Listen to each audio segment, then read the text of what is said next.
This is a problem play. Seth clearly found it a problem. Appreciate his honesty. But it wasn't always considered a problem play. Let's look back at the first folio. That's the list I've mentioned of all of the first comprehensive list, the first publication of all of Shakespeare's plays. If you look there, you can see that The Merchant of Venice was listed as a comedy, supposed to be funny. People don't find it that funny anymore. Seth didn't find it funny at all. Most people today would be disturbed if you call this play comedy. So, what I'd like to do is just quickly introduce the whole idea of why this became a problem play. You have your text with you. Let's look at the page 291 at the back. We're going to look at the history of some significant performances. As I mentioned, this wasn't always started out being a comedy in Shakespeare's day. But then the first shift from comedy to perhaps, look at 1814. This is, if you have a pen with you, mark that as the first really sympathetic Shylock in 1814. This was performed in Drury Lane on January the 26th, 1814. Edmund Kean's Shylock was an immediate sensation. He was a romantic. This is the Romantic Age, the height of the Romantic Age. And Shylock was considered a sympathetic character for the very first time. He wasn't a clown. He wasn't someone ridiculous. He was described as a man more sinned against than sinning. And he inaugurated the tradition of portraying Shylock sympathetically. And then we look at 1879. We see here, it's even better in the Victorian time period, where he was portrayed here by Henry Irving as the only gentleman on the stage. He said, George Bernard Shaw, the esteemed critic, said this play refused to allow Shylock to be the discomfited villain. So we go from being the sympathetic Shylock to being the noble Shylock, 1879. And then in 1901, we get the first Yiddish Shylock. This is the first Shylock who spoke Yiddish.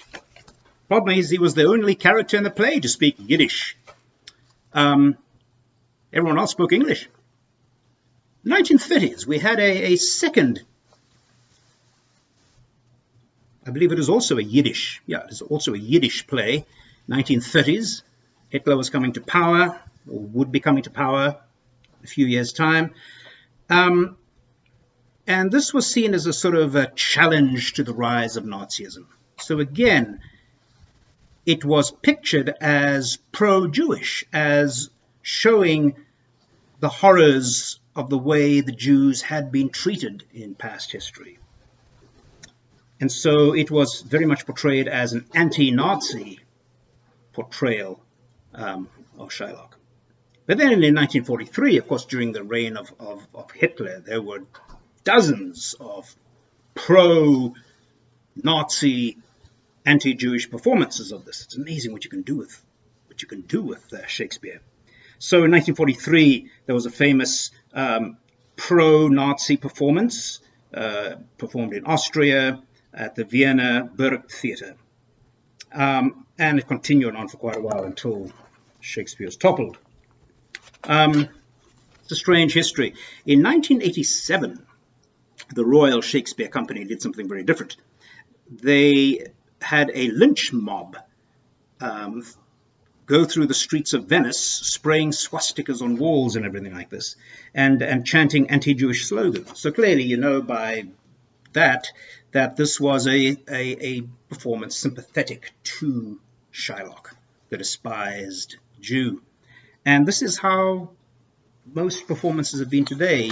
I had you watch the Al Pacino version, and again, notice that the Al Pacino movie begins with the spitting of Gentiles, Italians spitting at Jews and treating them terribly. So you begin to feel sympathetic Al Pacino, arguably here would be, Bloom has called him a comic villain, perhaps.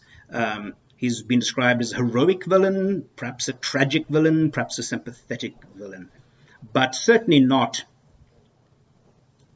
a comic character. So this problem play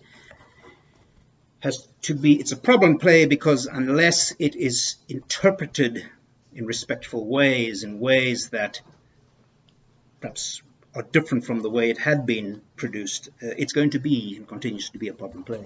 It continues to be, from my understanding, though, a popular play to perform even in Israel.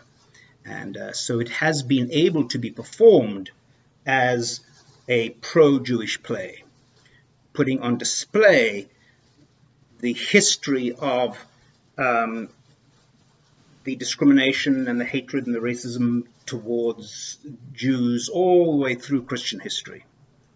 And so perhaps the problem is in the interpretation more than in the text itself. Maybe it's a problem in the same way that Huckleberry Finn was a problem, although clearly Mark Twain could be argued to have had a very sympathetic view towards